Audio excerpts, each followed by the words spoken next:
오늘 주신 하나님의 말씀은 창세기 11장 1절부터 9절까지의 말씀입니다. 우리 한 절씩 교독하도록 하겠습니다. 온 땅의 언어가 하나요 말이 하나였더라.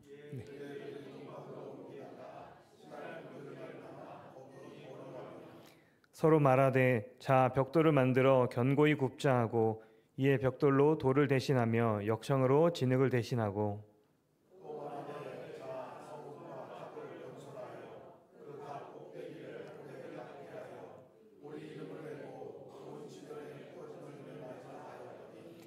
여호와께서 사람들이 건설하는 그 성읍과 탑을 보려고 내려오셨더라.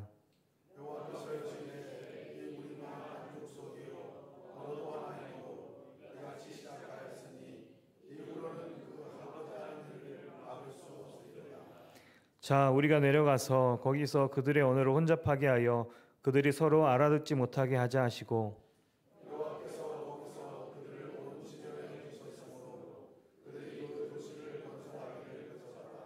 함께 읽겠습니다. 그러므로 그 이름을 바벨이라 하니 이는 여호와께서 거기서 온 땅의 언어를 혼잡하게 하셨음이니라. 여호와께서 거기서 그들을 온 지면에 흩으셨더라. 아멘. 우리가 이제 계속 창세기 말씀을 읽어오는데 오늘 우리가 함께 나누는 말씀이 창세기 그 유명한 바벨 탑 사건이라고 알려진 본문의 말씀입니다. 그러나 사실은 바벨탑만 쌓은 거가 아니에요. 그들의 힘과 그들의 모든 능력과 역량을 발휘해서 그들이 했던 일은 뭐냐면 성읍을 건축하는 일이었습니다. 도시를 자기들의 힘을 내려고 하는 도시를 건축하는 일이었고, 그리고 그 도시를 건축하면서 더 높은 곳으로 본인들이 올라가 이름을 내려고 하고 더 자기들이 힘을 자랑하려고 하는 그것이 오늘 읽은 본문의 말씀입니다. 도시를 건축하고 탑을 쌓는 일이 뭐 잘못된 일이겠습니까? 근데 그 근본 의도가 오늘 성경에서는 어떤 건가를 지적하고 있어요. 그것을 오늘 함께 말씀을 통해서 우리가 보면서 우리 자신도 또 함께 돌아보는 시간이 되었으면 좋겠습니다. 4절 말씀 보면 그 성읍과 탑을 건축한 이유가 뭐냐면 그것도 하늘에 닿게 거기까지 쌓아가자 하고 한 그 이유가 오늘 4절 말씀 보면 우리의 이름을 내고 온 지면에 흩어짐을 면하자 이렇게 말씀을 합니다. 그 목적이 이름을 내기 위한 것이에요. 자기들의 이름을 이제 내자. 자기들의 이름. 우리의 이것들을 좀 드러내보자 하는 것들이 도시를 세우고 탑을 건축한 그 이유였습니다. 그래서 우리가 지면의 흩어짐을 면하자. 그래서 우리가 함께 똘똘 뭉쳐서 이렇게 함께 있자 하는 것이 이 바벨에서 일어난 일입니다. 이것이 일명 하나님께 저항하고 하나님께 반항하고 하나님께 대항해서 하나님께 우리의 인간의 힘으로 하나님과 싸워 이겨보자고 하는 그 내면에 깊은 그 사람의 욕망들이 담겨져 있는 것이 바벨입니다. 이 바벨이에요. 노아 홍수 이후에 일어났던 일이거든요. 노아 홍수의 이후에 지난주 말씀 나눴던 니므롯 그 후손들이 이 시날 평지에 옵니다. 이곳에 와서 이제 주로 살게 되는데 그 성에 살면서 그들이 이렇게 성을 건축하고 도시를 세운 이유가 있어요. 이유가 사실은 그들 안에 불안과 염려가 있습니다. 심판에 대한 노아의 홍수 이후로다가 불안과 심판에 대한 불안이 있었어요. 그들이 하나님께서 분명히 약속했는데도 불구하고 하나님께서 이제 더 이상 홍수로 심판하지 않겠다라고 약속을 하셨어요. 그런데 그들은 그것을 믿지 않았습니다. 그 언약을 믿지 않았어요. 또 홍수가 나올 것에 관한 부분들에 대한 두려움들이 있었습니다. 그래서 혹시라도 심판이 있게 되면 자기들 그것을 능히 이기고 그 하나님 그렇게 심판하더라도 우리는 우리의 힘으로 그것을 견뎌보자 하는 의미로 사실은 건축한 것이 도시이고 그래서 더 높은 곳으로 올라가려고 했던 그 근본 동기가 있습니다. 건축하는 방법을 보면 압니다. 벽돌로다가 건축을 했다고 얘기하고 있어요. 그리고 그 건축할 때 벽돌뿐만 아니라 그 역청을 가지고 이 건축 재료로 썼다고 얘기를 하고 있어요. 그럼 역청을 언제 썼는지 아세요? 역청을 쓴 거는 처음 쓴 게 노아의 방주를 만들 때 방수 재료로 쓴 것이 역청입니다. 물 안 들어오게 하려고. 그래서 그 방수 재료로 쓴 역청인데, 이 도시를 건축하고 바벨탑을 세울 때 그들이 역청을 왜 썼겠습니까? 방수 재료를 왜 그 연결하는 것마다 다 사용을 했겠습니까? 그 근본적인 것은 하나님의 언약을 믿지 아니하고 무지개까지 보여주시면서 다시는 물로 심판하지 않는다고 말했지만, 자기 힘으로 하나님 심판의 도리는 견딜 수 있다, 힘이 있다 하는 것들을 드러내려고 하는 그 근본, 그 동기가 거기에 있다고 얘기를 하고 있습니다. 그것을 다른 표현으로 내 이름으로 내고, 우리가 우리의 이름을 내고 흩어짐을 면하자라고 얘기를 하는 거예요. 우리의 이름을 내자고 합니다. 우리의 생각, 우리의 능력, 우리의 힘, 이것들을 드러내자는 거예요. 누구 앞에서 드러내자는 겁니까? 하나님 앞에서 드러내자는 거예요. 하나님 앞에서 우리가 함께 하나님 앞에서 우리의 힘을 드러내자. 나도 할 수 있다는 것을 드러내자. 이렇게 하는 그 마음 배경이 하나님과 저항하는 그 마음이 깔려 있는 거죠. 철저히 사실은 이렇게 그 바벨에서 마음을 갖게 된 것이 철저히 자기 중심으로 자기의 힘을 의지하고 나가는 우리의 전형적인 모습을 거기서 보여주고 있습니다. 우리들의 이름을 날리자, 우리들의 힘을 입증하고 능력을 입증해서 하나님보다 더 높아지고 정면으로 하나님과 도전장을 내는 일, 이게 바벨의 일입니다. 도시를 건축하고 탑을 쌓는 일이에요. 흩어짐을 면하고 우리가 함께 모여서 저항하자 하는 것들이 이 바벨의 사건입니다. 여러분, 나의 이름을 내려고 살아가는 삶이 하나님과 대치된 삶 가운데 일어나는 그 중심에 있습니다. 내 이름을 위해서. 그 삶의 방향성이 완전히 달라요. 나에게 가 있는 거, 이게 바벨의 핵심이에요. 처음에 창조의 범죄를 하는 우리 아담과 하와도 처음에 방향성이 하나님께 나갔던 방향성이 나에게, 내가 눈이 밝아져서 하나님과 되려고 하는 그것이 원죄의 시작이었다면 바벨에도 마찬가지예요. 방향성이 하나님이 아닌 자기에게 옮겨져서 이제 내 이름으로 내고 내 생각을 드러내고 내 능력을 드러내고 내가 잘 되어지고 우리가 번성하고 우리가 정말 그렇게 하는 것들을 드러내자. 모든 중심에 내가 있는 거, 이게 바벨의 정신이죠. 바벨입니다. 이것이 바벨. 그러면서 모든 삶의 중심이 나이죠. 다 내게로 모읍니다. 흩어지지 않으려고 해요. 나누려고 하지도 않습니다. 다른 사람을 바라보는 것보다 시선은 나에게 방향성이 있으니까 모든 게 나에게 모아지는 삶을 살게 되는, 이것이 바벨의 그 사건이죠. 이런 모습을 보고 하나님께서 하신 방법은 흩어지게 하셨습니다. 그들을 흩어지게 하셨어요. 그들을 흩어지게 하셨어요. 온 땅에 그 당시에 언어가 하나였죠. 말이 하나였습니다. 근데 자신의 이름을 내고 흩어짐을 면하자고 버틴 그들에게 있어서 하나님께 하신 방법은 언어를 혼잡하게 하셨다는 거예요. 말을 혼잡하게 하셨다는 거예요. 7절 말씀 보면, 자, 우리가 내려가서 거기서 그들의 언어를 혼잡하게 하여 그들이 서로 알아듣지 못하게 하자. 여호와께서 거기서 그들을 온 지면에서 흩으셨으므로 그들이 그 도시를 건설하기를 그쳤더라 라고 말씀하고 있습니다. 자신의 이름을 내리고 모여서 흩어지기를 거부한 그들에게 하나님께서 내려가셔서 저들이 정말 그 언어를 혼잡하게 하셔서 그렇게 흩어지지 않으려고 하고 자기에게만 모아졌던 것들을 하나 흩어지게 한 일. 그래서 그 자리를 뭐라고 그랬냐면 바벨이라고 말합니다. 바벨. 말이 안 통하니까 서로가 싸우고 서로가 다투고 소통이 안 되니까 함께 있기가 어려운 거죠. 그래서 결국은 혼란이 일어납니다. 대혼란이 일어나서 다 흩어져 버렸다는 것을 이 사건에서 말씀하고 있습니다. 자기 이름을 내려고 하는 사람들의 결과죠. 혼돈입니다. 혼돈이. 그 결과는 혼돈이. 근데 그 혼돈의 그 모양새가 어떻게 나타났냐면요, 소통의 부재로 나타났습니다. 우리가 이 점에 오늘 주목해 볼 필요가 있습니다. 소통의 부재예요. 나에게 집중되고 모든 방향성이 나에게 가 있고 내 말이 우선이고 내 의견이 우선이고 내 권리가 우선이고 한 그 나를 방향성을 갖고 있는 그 사람들에게 일어나는 일은 소통의 부재가 일어나요.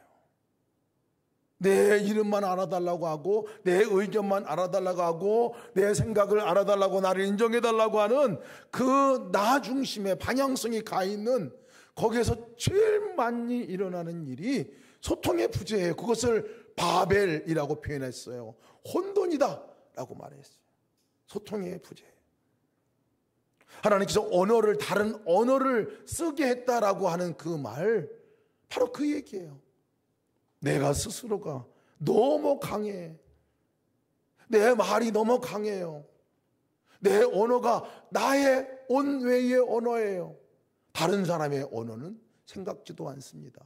그러니 혼란이 일어날 수밖에 없죠. 소통이 될 리가 없습니다. 통할 리가 없어요. 내 이름을 내려고 하는 그 삶 가운데 반향이 나에게 집중되어져 갈 때에 말이 안 통하는 역사가 나타납니다.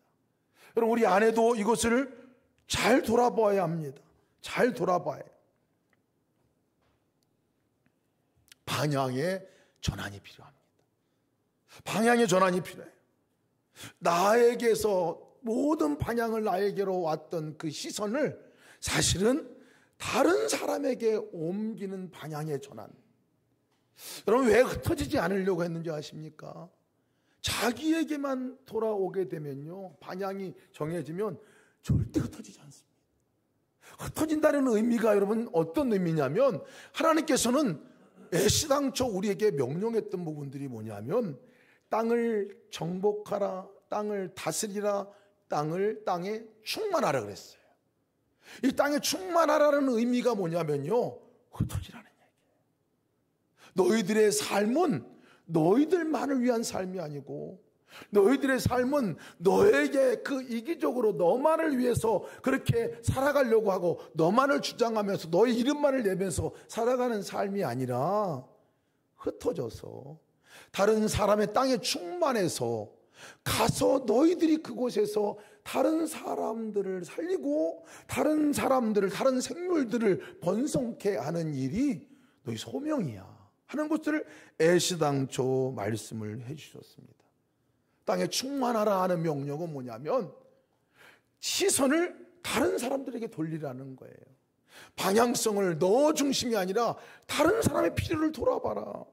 다른 사람의 어려움을 돌아봐라. 너만 말하지 말고 다른 곳을 쳐다보고 거기에 뭔 필요가 있는지를 돌아봐라. 그리고 네가 그곳에 가라. 그리고 네가 도와주라. 이 얘기가 땅에 충만하라 하는 그러한 말씀입니다. 이 말씀이에요. 대혼돈은요, 그래서 이렇게 내 안에 나만을 생각하고 있을 때 여러분, 다른 사람과 소통하는 것도 끊어지고요, 진짜 내가 누려야 할 다른 곳에 나가서 다른 사람을 돕거나 다른 사람을 유익하게 하거나 살리는 그 일이 단절돼 버립니다. 이것이 대혼란이에요. 이것이 바벨입니다. 그런데 여러분, 바벨탑, 또 바벨의 그 성을 쌓는, 또 도시를 건축하는 그 자리에서는 그런 일이 일어났어요. 그런데 성경 보면 바벨과 비슷한 것 같은데 너무 놀라운 다른 한 사건이 있습니다. 혼돈이 완전히 바뀌어지고 정말 모여서 자기들만 위한 공동체가 아니라 이제 세상을 향해서 놀랍도록 나가 그 땅에 충만하라는 말씀이 이루어진 사건이 있습니다. 그 사건이 어떤 사건이냐면 오순절 마가다락방 사건이에요. 오순절 마가다락방은요, 내 이름을 내기 위해서 모인 모임이 아니었습니다. 자기들이 흩어지지 않으려고 모인 그 모임이 아니었어요. 오순절 마가다락방의 사건은 우리 제자들과 120명의 성도들이 함께 모여서, 꼭 우리 교회 숫자하고 같아요. 아이들까지 다 하면 저희가 주일날 출석하는 일이 120명 정도 같아요. 그 숫자가 모여서 뭐 했느냐면요, 하나님을 바라보는 일을 했거든요.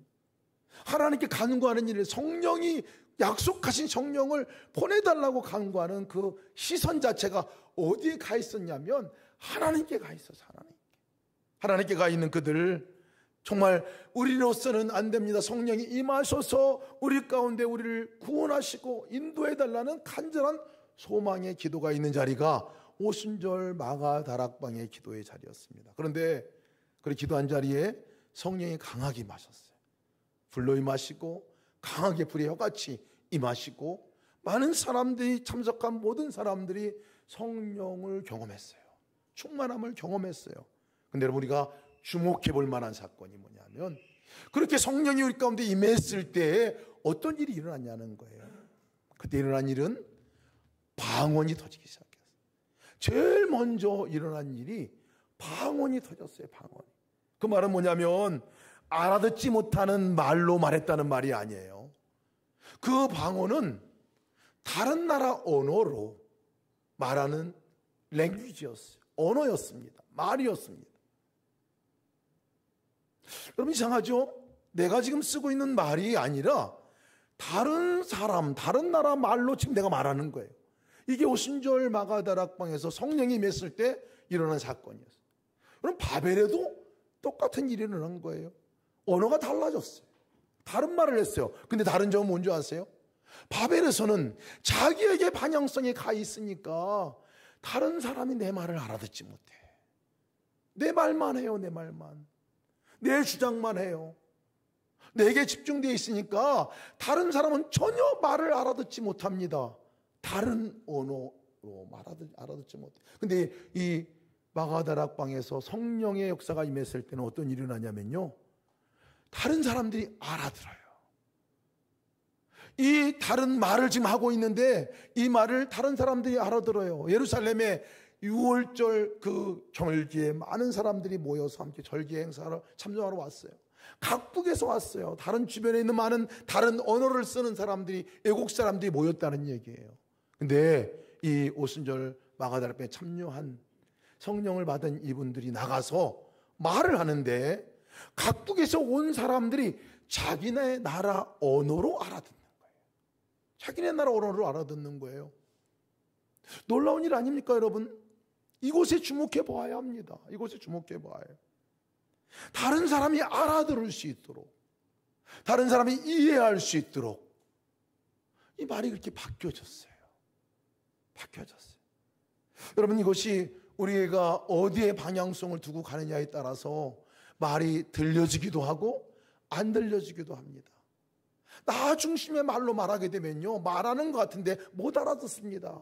다른 사람이 말귀를 그렇게 못 알아듣냐라고 우리가 자주 말하는 말이 그 말 아닙니까? 못 알아들어요. 왜 그런 줄 아십니까? 소통의 부재가 왜 그런 줄 아십니까? 방향성이 나한테 가 있으면 못 알아들어요.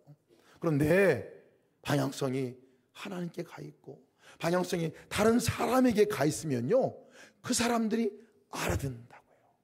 그 사람들이 알아들어요. 자기의 언어로 알아듣는 것 같이 알아듣습니다. 내 중심의 말이 아니라 다른 사람의 중심이 되는 말, 그 사람을 향한 말, 그 사람이 어떤 필요를 갖고 있고 그 사람의 상태가 어떤지를 바라보고 그들에게 전하는 말, 내가 하고 싶은 말이 아니라, 내가 강조하고 싶은 말이 아니라, 내 말을 통해서 내가 인정받고 내가 그렇게 대접받고 싶은 그 말이 아니라 그 사람의 상태에 맞춰서 그 사람에게 이해가, 그 사람에게 이 말이 전해질 때 어떤 의미가 있을 건가를 전할 때 그 말은 위대한 방언이 되지 않겠습니까? 그들이 전한 말은요, 말의 내용도 다릅니다. 내가 하고 싶은 말이 아니었어요. 방향성이 분명하면요, 다른 사람을 향한 방향성이 가고 하나님을 향한 방향성이 가면요, 그것이 말이 바뀌어져요. 그들이 하는 말이 뭐 어떤 말이었습니까? 자기 말이 아니었어요. 방언은요, 자기 말로 말하는 말이 아니었어요. 내가 하고 싶은 말이 아니라 하나님이 하고 싶은 말, 내 안에 성령님이 거하시는 그분이 하고 싶은 말로 말이 바뀌어지게 되더라는 거예요. 예수 그리스도가 십자가에 당신을 위해서 돌아가셨습니다. 예수 그리스도가 당신을 사랑하십니다. 예수 그리스도가 당신 안에 거하십니다. 성령의 충만을 받은 그들이 이 말을 그 사람들이 알아듣는 말로, 그들이 알아듣는 언어로 말을 했다는 거예요. 여러분, 성도의 삶은 이런 겁니다. 성도의 삶은 다른 사람들이 알아들을 수 있도록 말하는 삶이 성도의 삶인 줄 믿으시기 바랍니다. 만약에 우리의 삶 가운데 대화가 단절되었다, 소통이 단절되었다, 빨리 점검해야 돼요. 내게 지금 모든 방향과 모든 방향성이 나한테 가 있는 거죠. 그러면 단절입니다. 단절이에요. 왜 말귀를 못 알아들어가 아니라 내가 지금 말하고 있는 내용이 무엇인지를 알아야 되는 거죠. 상대방을 위한 말인지, 상대방을 이해하고 그렇게 한 말인지. 언어가 통하지 않았을 때 언제 통하게 되냐면요, 하나님께 우리가 방향을 전환하면 언어가 통하게 됩니다. 다른 사람이 보이게 됩니다. 나에게 중심되고 온통 시선이 나한테만 가 있으면 다른 사람 안 보입니다. 하나님도 보이지 않습니다. 바벨 사람들은 흩어짐을 면한다고, 흩어지지 않으려고 애쓴 사람들이었어. 왜? 나만을 추구하기 때문에, 내게 모으려고 하기 때문에, 내게 집중되려고 하는 것이 그들의 목적이었기 때문에 그렇게 나가서 흩트는 일들을 하지 않으였다는 거예요. 그것이 살 것 같은데 결국은 그들이 바벨을 경험합니다. 바벨의 뜻은 혼돈이라는 뜻이에요. 혼돈을 경험합니다. 우리도 여러분 삶을 자세히 들여다보십시오. 우리에게 집중해서 그토록 애쓰고 힘쓰고 나만을 위해 살아갔던 삶이 여러분 어떻습니까? 혼돈을 맛보게 돼요. 혼돈을 맛보게 돼요. 방향성이 전환이 되어야 합니다. 하나님께서는 이 땅의 땅끝까지 이르러 내 증인이 되라고 말씀하는 그 말씀을 이전에 해주셨어요. 땅에 충만하라. 방향을 너희가 정하라는 거예요. 방향을 정하라는 거예요.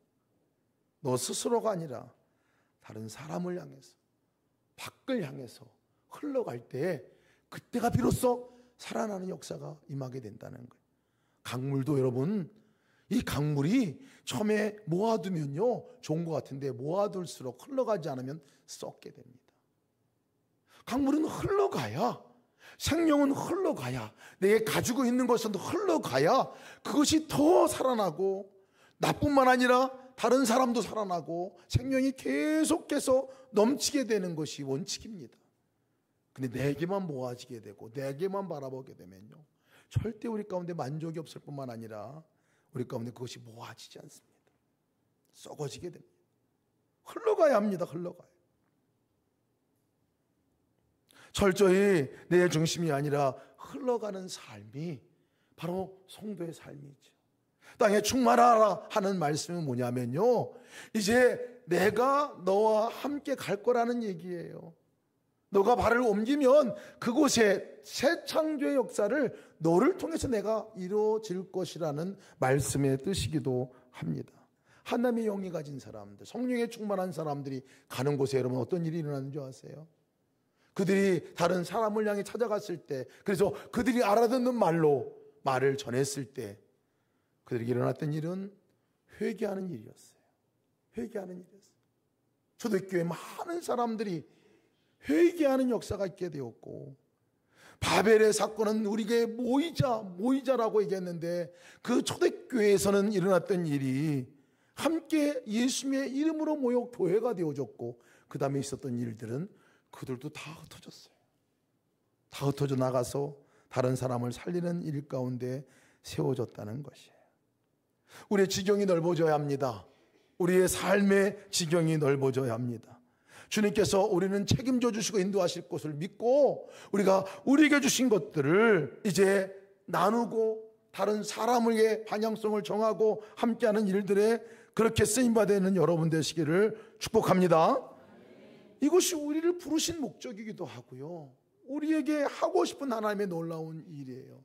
진정한 축복은 나눌 때 땅에 충만해져 갈 때 진정한 하나님의 충만을 경험하게 된다는 거예요. 여러분, 교회가 세워질 때 어떻게 세워지는지 아십니까?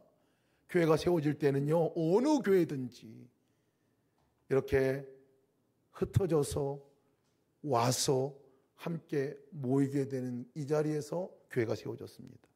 예수동행 교회도 예수님과 동행하는 삶을 갈망하고 정말 예수동행 교회 이 일기를 통해서 예수님 함께 나눈 방을 통해 교회가 되고자 하는 마음을 갖고 파송 나온 선교사님들을 통해서 이루어졌어요. 여러분이죠.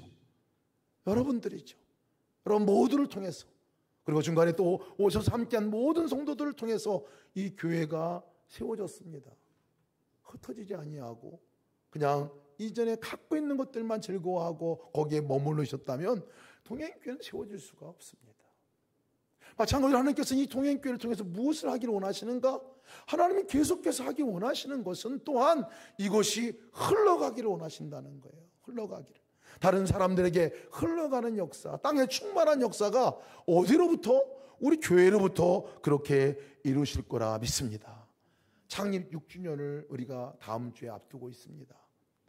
이때 우리가 하나 기억해야 할 것이 있습니다. 내가 누구냐는 거예요.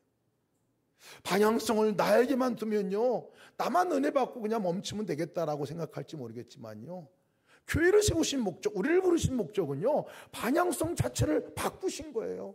하나님을 향해서 시선을 두고 동행하는 사람들이 뭐 하는 사람들이냐면 다른 사람에게 시선을 두고 다른 사람에게 달려가는 그 삶을 살아가는 것이 바로 우리를 부르신 목적이죠. 그럼 예수님과 동행하는 삶, 예수님 동행 일기를 쓰면서 누렸던 은혜, 다음 주에 감사로 여러분 올려드렸으면 좋겠어요. 나눔만 교회 안에서 함께 나누면서 주셨던 은혜, 다음 주에 나누면서 여러분 하나님께 올려드리기를 원합니다.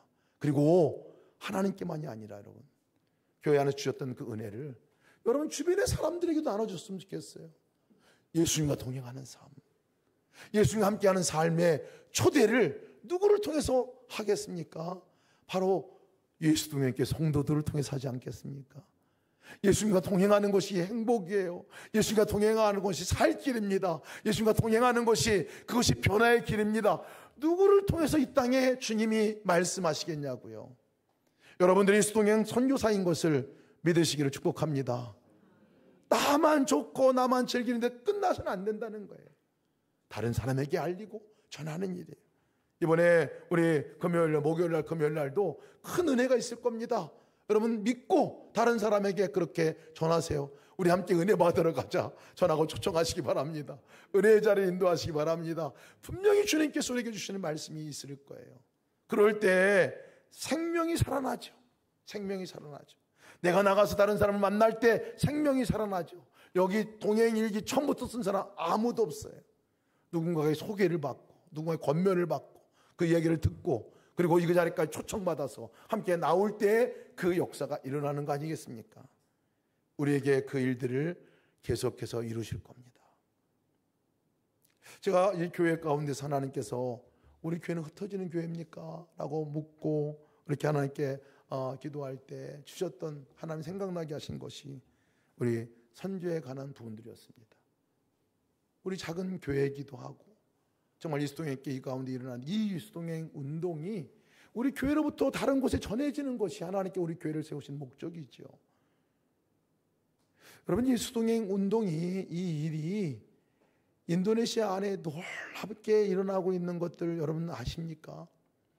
우리가 많이 들어서 아마 여러분들이 듣기도 했을 거예요. 근데 여러분, 이 교회를 통해서 하나님께서 이 교회가 시작되면서 함께 시작하신 것이 어디 있냐면 인도네시아 안에 그곳에 이 예수 동행 일기를 통해서 예수님과 동행하는 사람들을 세우는 일이 함께 동시에 갔다는 사실을 여러분 아십니까? 아마 가본 분들은 그곳에서 거기에 어떤 일이 일어난지를 아시게 되죠. 너무 감사한 일이에요.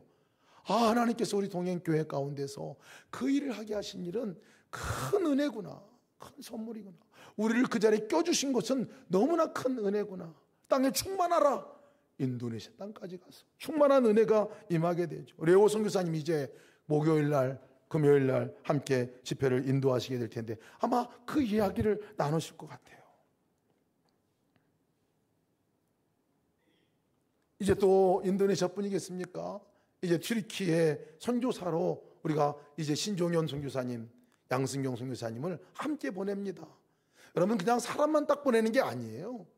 우리가 여기까지 기도해 왔잖아요. 함께 재정도 모았고, 함께 기도했고, 함께 그 땅에서 이제 이 복음의 역사가 일어나도록 간절히 소원하는 마음으로 지금까지 달려왔어요. 이제 8월 마지막 주, 다음 주인가요? 다다음 주인가? 네, 지나면 이제 다다음 주네요. 그때 이제 출국하시게 됩니다. 이제 가셔서 그 땅에 가게 되는데, 한 선교사님이 그렇게 가게 되는 것은요, 한 교회가 전심을 품지 않으면 할 수 없는 일이죠. 반향이 교회 안에만 머물러 있으면 선교는 할 수 없어요. 그런데 온 교회 성도들이 함께 반향을 갖고 우리가 같이 기도하면서 지금까지 달려왔잖아요. 재정을 보니까 재정의 한 3분의 1이 저희가 선교비로 나가더라고요. 특히 올해가 그렇습니다. 많은 선교지에 많은 그런 가운데서 이 일이 왜 그렇습니까?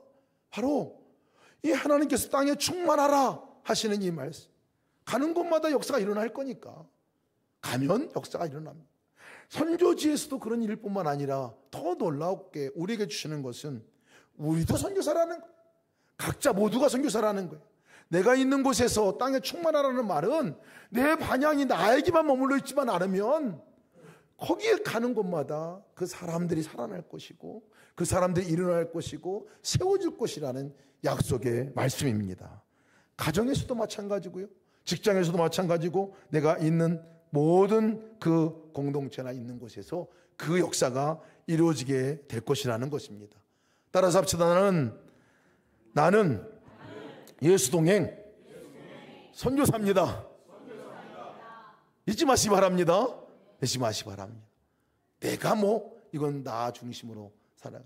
여러분, 우리 방향이 분명히 다른 사람을 향해 서 있다는 것을 다른 표현으로 말하면 선교사입니다라는 의미입니다. 선교사입니다. 그 삶을 살리는 역사가 있기를 주의 이름으로 축복합니다. 우리 교회도 그렇고 우리도 그렇고 우리 가정도 그렇게 선교적인 사명을 잘 감당하는 은혜가 있기를 축복합니다.